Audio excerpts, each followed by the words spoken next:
Welcome to Goddess Rising. I am Brooke Kikos, your host, a trauma recovery coach, RTT therapist, and NLP practitioner. Join us in unlocking the power from within and using our voice to create real change for women, to empower, learn, expand consciousness, and uplift each other. If you have been burdened by a past of trauma, abuse, and toxic relationships, this is a safe space to learn and embody your truth. It's time that we embody our feminine energy and become the goddesses within and stop allowing others to dim our light.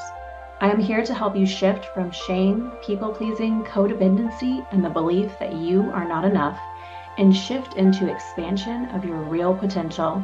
It's time to say no to toxic behaviors and say yes to unapologetic self-love, and this is where we find the healthiest relationship with ourselves.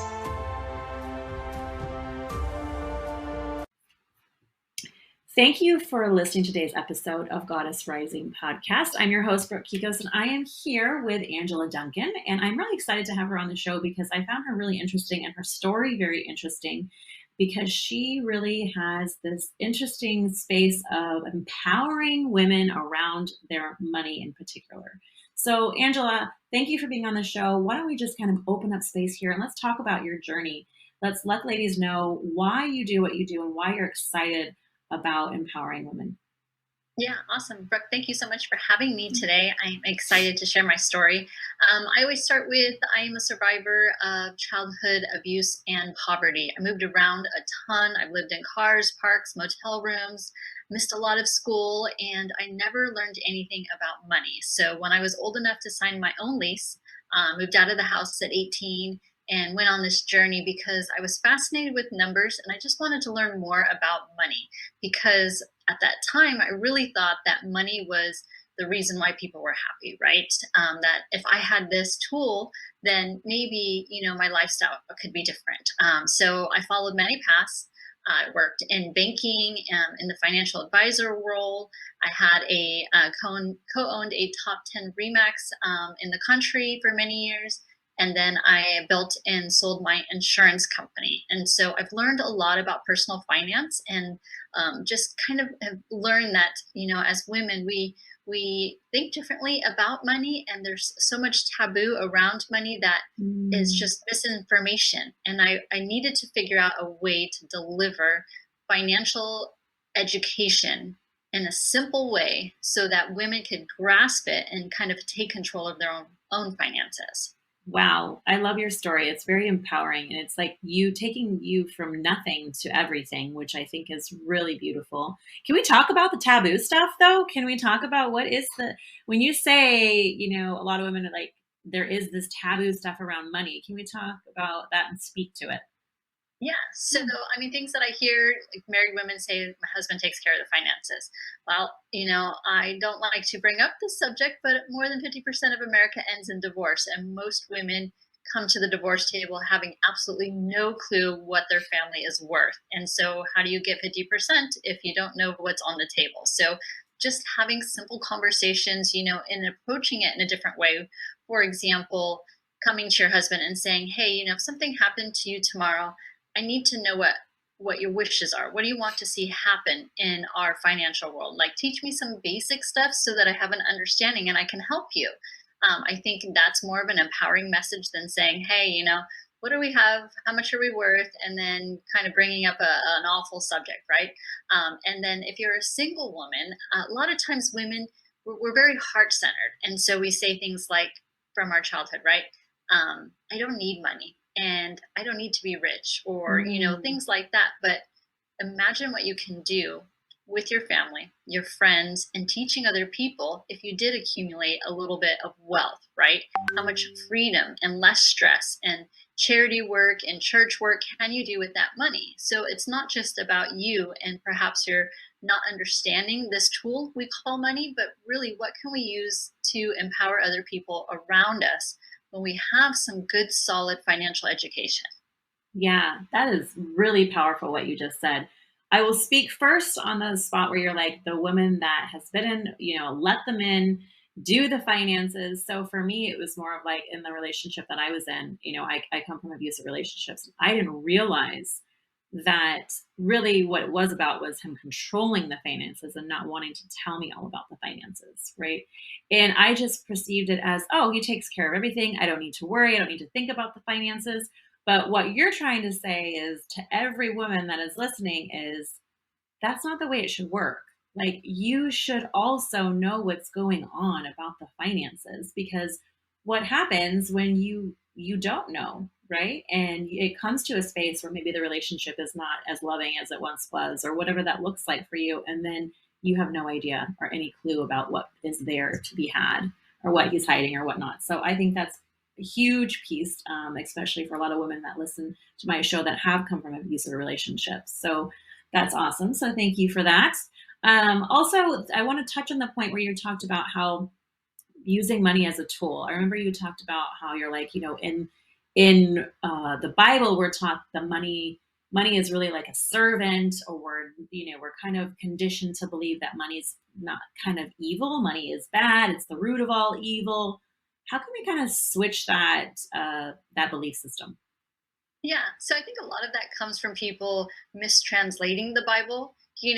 There's over 2,000 references in the Bible about money, and it talks about, earning money and being a servant of God. So it's God's money first, and He's sharing, a piece of it with us. But if you think back to your childhood, that's really where our belief system starts. And even though you think today I'm an adult, I've got my own mind, my own way of thinking, all of that, subconscious information is still there. So I always say start with your childhood. What is it that your parents were teaching you about money? Because it's still true in your brain today, whether or not you think it's still there. But, replacing that thought is not an easy thing. It's a practice. And just like a muscle, you have to continue to do it all the time. Not a one time thing, not a 1 month, 30-day type thing, but it's constant. And it's probably going to be something that you're going to be working on for the rest of your life. But once you understand what the early beliefs are and how you need to change it for yourself in today's version of you, then when you start having those feelings of, like money and it feels stressful or it feels heavy, you know where it's coming from. You can remind yourself, okay, I remember this. Let's change the narrative, change the way I'm thinking right now because it's no longer true. That might have been my childhood version, but today I'm an adult and I think and act differently.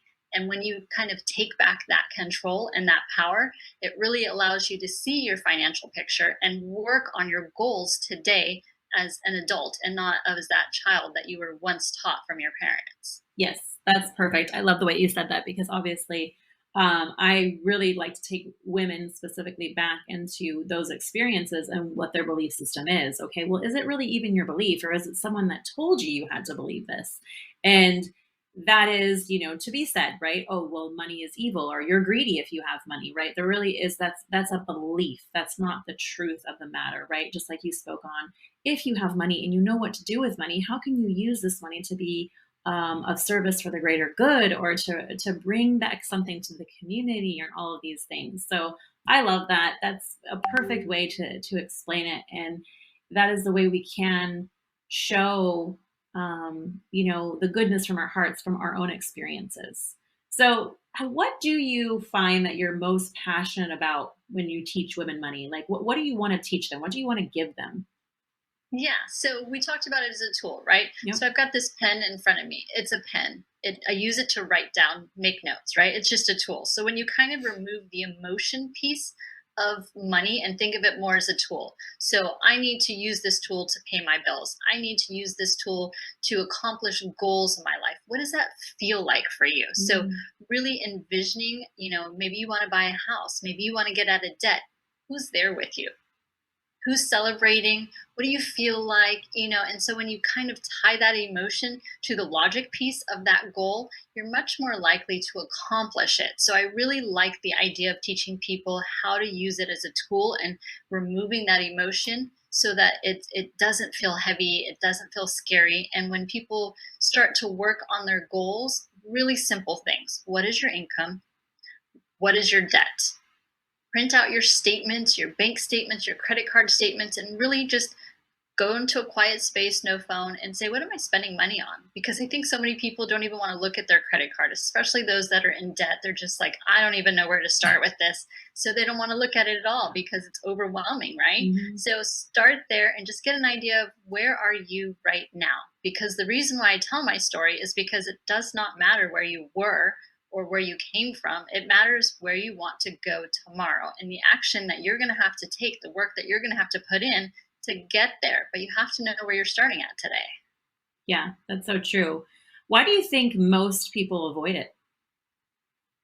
Fear, yeah. So, like for example, when you procrastinate on something, it's because it's not your strength, and you're kind of nervous of what you're going to find out, right? So, looking at the credit card statement, oh my gosh, there could be 10 subscriptions in there. I did this challenge recently where I was on Instagram challenging people to look at your credit card statement and for the next 7 days cancel one subscription at a time. Do Mm, you need to watch Netflix every night? I don't have it. I watch the free version of YouTube. I could afford Netflix now, but when you're going through that debt elimination process, you got to kick out everything that does not get you to your goal right away. And the quicker you can do that, it's like ripping the band-aid off, right? So just dive into it and know that it's okay. You've got to give yourself grace because you didn't know yesterday what you're learning today, yeah. and that's okay. So let's at least dive into it, look at it, face it head on. That way you can tackle it and it doesn't seem so heavy and scary.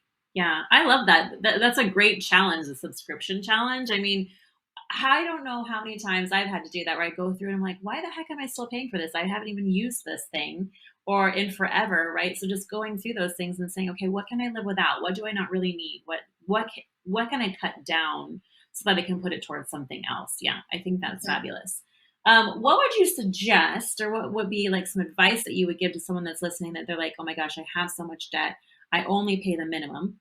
And because I can't, a lot of women are like, I can't afford to pay more than the minimum, or I can only do more than the minimum. I can't even say it, more than enough for just a little bit, right? So I'm just like not even scratching the surface of what's really there. Yeah. And I live in Miami. It's so expensive to live here. So, I talk to people about, can you move 10 minutes inland away from the beach and save some money on rent when your lease is up? Can you get a roommate just for a little bit until you get Mm, out of debt?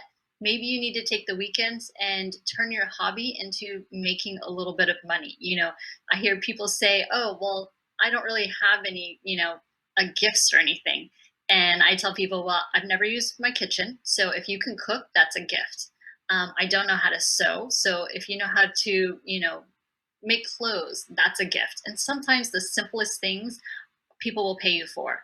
And so we kind of just go through a list of your hobbies. Like what is it that you enjoy mm, doing? What do you do on the weekends? And how can we make a little money from that? And again, you're not looking to go and take money from people. You got to take a different perspective because in reality, you're probably saving them time to help them do something that they're not good at or they don't want to do and they're willing to pay you to do it. So why not take the money and do something that you enjoy doing to create a little bit more income while you're going through that debt elimination process?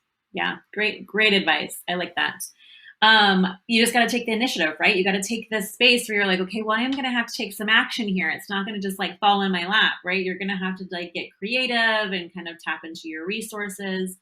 And I feel like a lot of people are like, well, I don't think I have a gift. I don't know if I can do it. And like everyone has some type of gift or has something that they can bring to the table and create. So I think it's just Yeah, like about getting, care.com, you can go, help babysit. You can go to rover.com and dog walk. yeah. I love going through Facebook groups during the holidays because some people come up with like these creative baskets, and I want to give stuff to my clients, so I shop local. And there's just so many different places, but until people know about that, then it might take them a minute for me to just teach them a little bit about it. But that's the great thing about podcasting is because we can share ideas, and this is a free platform that all you need to do is give us some time. Yes, I love that. So that leads me to my next question that I'm really curious about, Angela, is how do you help women with with their money? How do you help impact them? Like, do you teach them? Is it just through your podcast? Kind of speak on that so women can really understand how you help them or how you Yeah, can. so a couple Yeah. ways. Yeah, definitely Empower Her Money podcast, just like we're doing right Mhm. now. I love meeting women who have something to teach. So when you come on my podcast, Let's talk about your journey. And in your field of expertise, when it comes to business and money, what have you learned? And again, it could be super simple to you, but someone else is in a place where they're going to listen to that and they're going to implement it, because I have my experiences, I have my tips, but it may not speak to everybody. So sharing other stories through a free podcast, it's on YouTube, it's free, it's a great place to go. I do some speaking events. I love speaking in front of, female entrepreneurs. That way I can take in questions and make it more personalized experience. And then through social media, just sharing clips and videos of different ideas, or I might be reading a book and I'm like, oh yeah, I need to share that tip because not everyone might know about it. And just giving out that free information so that it reaches more people. Yeah, I love that. Let's tap into your tips. Can we do that really for just a second? Have a little bit of fun. I think this is awesome because I think that you probably have just this wealth of knowledge when it comes to money. So if you could give someone like 3 tips right now, just some value, what would you express to them? Yeah. So the first thing is kind of what we're talking about: invest in yourself first. Take the time to learn and utilize the free platforms. I know YouTube has like millions of videos out there. So you're going to need to find and spend a little bit of time and find someone who speaks to you, who you understand, who you kind of are, drawn to or can relate to, and just watch some of their videos. Take 5 minutes a day if that's all you think you can spare, and then go from there. 10 minutes a day, 15 minutes a day. So that's tip number 1. Tip number 2 is I'm very good at controlling my day. And I know if some of your audience are parents or they've got crazy busy lives, it might seem like it's a little overwhelming, but sit with me for a minute. So my day, I start off with a journal. It's just a notebook, grab a pen, write down, what are my intentions today? What am I grateful for today? And I think this is the big piece that people miss, is because they think that, grateful has to be big things. And it really doesn't. If you are getting in your car and driving to work, you have a vehicle and it's running and you paid for gas. So those are little things that you can be grateful for. So you could be, I'm grateful for the bird that's chirping. And it seems silly at first, but the more you feel that gratitude, the more positivity is around you. It's just, to me, is the best way to live. And then ending my day, I don't have Netflix or Hulu or any of those subscriptions. I do watch funny videos on YouTube, because if I go to bed laughing, then I wake up happy too. And so I just feel like if you can control that mindset piece, of your life, whatever happens to you during the day, you kind of take it with a different aspect or different way of thinking, because you started off your day with a positive attitude. So that would be number 2. And number 3 is finding a mentor, coach, or finding some great people around you.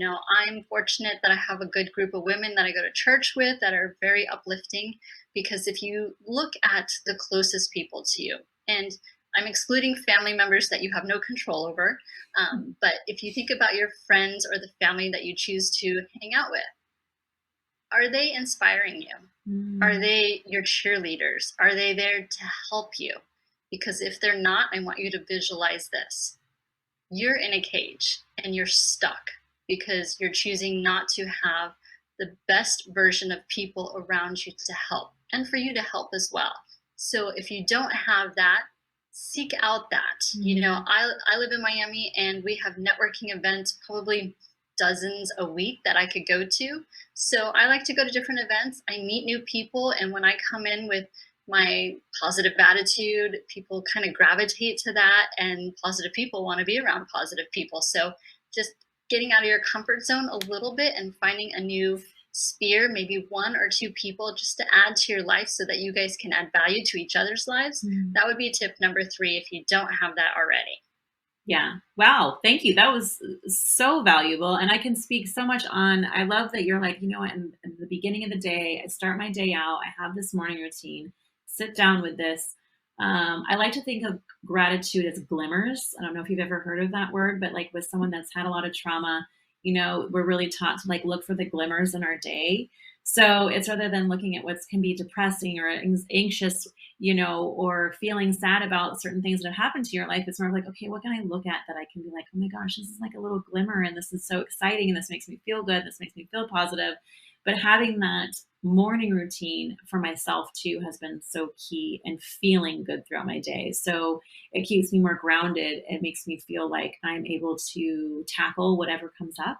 And so I think that's huge. I think that's a solid foundation piece. So I love that. And that is part of investing in yourself, right? That tip number one, that is part of the whole self-care and the self-love routine. So I think that's awesome. I love that. So thank you for that. I think my last question here, before we kind of wrap up, is I always ask everybody, in your journey, and obviously you've done a lot and you've come a long way, and you have a fabulous story of perseverance, really. And so I find like, there's always something that someone said or something that someone told you, or maybe it was a quote that maybe you lived your life by. I find there's always just that one thing that always stood out in your journey that kind of kept you going. What was yours? Yeah, so I think it was a quote from a book, and I probably read the book during, you know, we go through cycles, and I've had some down days and up days, and even in my adult life, I definitely have had some down days. But there's a book called The Traveler's Gift, and there's a chapter in it about choosing to be happy. Mm. And for me, I'm not normally, at least not coming from my childhood, I was not normally a positive person. I wasn't normally a happy person. I used to make the excuse and say, well, I'm a realistic person. Whereas a positive person might say, that's kind of pessimistic view, right? And so I remember reading this book and then talking about like every day I choose to be happy. It's a choice that I want to tell myself. But again, this is a muscle that I have to flex, that I have to work on all the time because it's not a natural tendency for me. So to choose to be happy is what I tell myself. Like today, I'm going to choose to be happy. Like I close my eyes, I envision it. It's different all the time, what I'm looking at or what I'm feeling in that moment. But I really do want to approach the day as a happy person. And I kind of think about, and the glimmer really hit with me when you said that, Mhm. because I like to think about as I'm going through my day, I have this light behind me. And it's my responsibility to shine this light on other people to help brighten their day because you don't know what the person that you encounter is going through. But what you can contribute to them is just a smile and say, like, how is your day today? And just shine that light on other people or be that like glimmer. So I love that analogy and how it ties together. But I forgot what the original question was. What that quote was, but it sounds like it was more of like you chose to be Yes, happy. And that's that right. and that leads to I have another question actually that kind of came up, that I'm so curious about because we talked about that belief system that maybe you were conditioned to believe from your parents, especially when it came to money. What was your belief about money that you had to change and transform and rewire? Yeah, probably that I didn't deserve it. Growing up in the way that we didn't have money, and so I just thought, well, that's normal. I don't deserve to have money because that's not what's in the cards for me. Mm. But I had no control over that as a kid, and no one was around to explain any different, right? I always felt like we would never have money. We're going to run out of money. And any day now, there's not enough food for us to eat. So I'm going to school to get free lunches, and there's no Christmas. So we get, toys from the local charity. And so I always thought, like, well, it's just not in the cards for me. Wow. And so you thought you didn't deserve it. And Mhm. look at how you literally transformed that whole entire belief because you felt like, wait a second, I do deserve it and I am worthy of this. And Mhm. instead of looking at it as like, I'm never not going to have these things, you've now really empowered yourself to be able to have those things, which is phenomenal. So thank you so much for coming on the show today. If anybody is interested in learning more about Angela, please go check her out at her show, Empower Your Money podcast. Obviously, she has lots of tips and tricks. So if anybody's on that journey of wanting to really get control over their money and change their beliefs, I think that she's a great place to start. So thanks again, Angela, for being on the show. I appreciate you so much. Thank you. So that was an amazing conversation with Angela. I really appreciated what she brought to the table here about money beliefs. And if none of you really know about what that kind of looks like, it really is these imprints that are part of us that are held in our subconscious mind. So it's really our thoughts, our perceptions that we hold about money, about wealth, and our relationship that we have with money, right? And these beliefs can significantly influence your behaviors financially, your decisions financially, and overall your financial well-being. And here are some common money beliefs that might come up for you, okay? And that can be scarcity mentality, which Angela spoke about this, right? Believing that there's never enough money, or they're going to run out of money, or that there's not enough resources to go around. And this mindset can really lead to fear of spending, hoarding money, or just feeling constantly anxious about financial security, right? So just feeling a lot of anxiety around money. There can be the abundance mindset, right? Which is obviously something that's actually positive, right? This is about where you feel like there's plenty of money to go around, there's plenty of opportunities, there's plenty of resources. And people that hold an abundant mindset tend to feel more optimistic about their financial future. And they're also more willing to take risks. So these are the people that honestly probably go out and become the investor or learn about investing and take the risk. Then there is the one we kind of talked about, which is the money is the root of all evil. And this belief system really stems from anyone that kind of came from a religious background, because the Bible says, for the love of money is the root of all kinds of evil. And some people actually take this message and internalize this message to mean that money itself is inherently bad or corruptive. And this can lead to feelings of guilt or shame around any wealth accumulation. And really, that's not true. And you kind of heard Angela kind of speak a little bit about this, because she said, actually, that's not the interpretation, right? Obviously, money can lead to evil, right? But really, money is a tool. We can look at it as a tool to actually create more good in the world. And when we can have this type of mindset, this can really change how we view money. There also is an interesting one. I remember being told this as a kid: money doesn't grow on trees.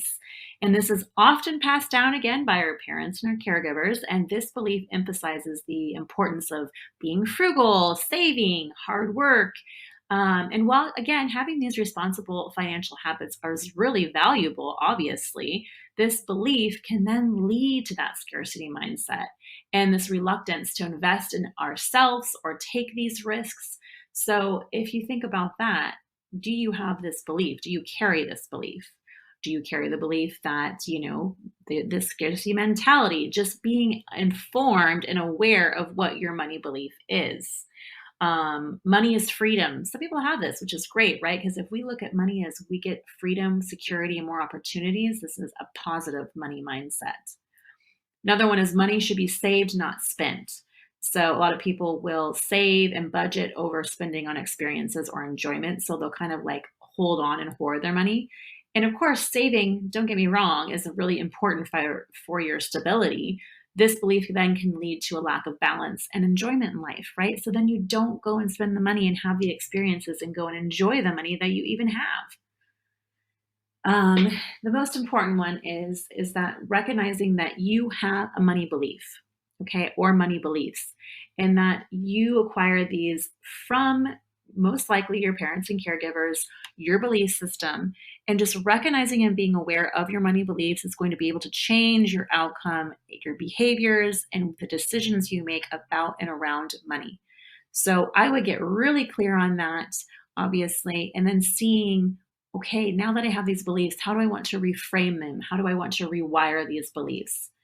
And guess what? You're going to create more freedom around money. You're going to have less anxiety around money, because you're going to get yourself out of a pattern that you're continuing to create. So if you find yourself very stressed out about money, having this debt, never paying it off, being in this perpetual state of scarcity, now you can start to look at it. What is my beliefs around it, and how do I change this and transform this? So I hope that today's episode has been really helpful for you, and that you have been able to identify your money beliefs. Until next time, I can't wait for what we're about ready to bring to you next. I think that we're going to be doing a lot more around our belief system and what perhaps is really going on in the background, so that you guys can get more solid and clear on where you want to go in life. Thanks for listening.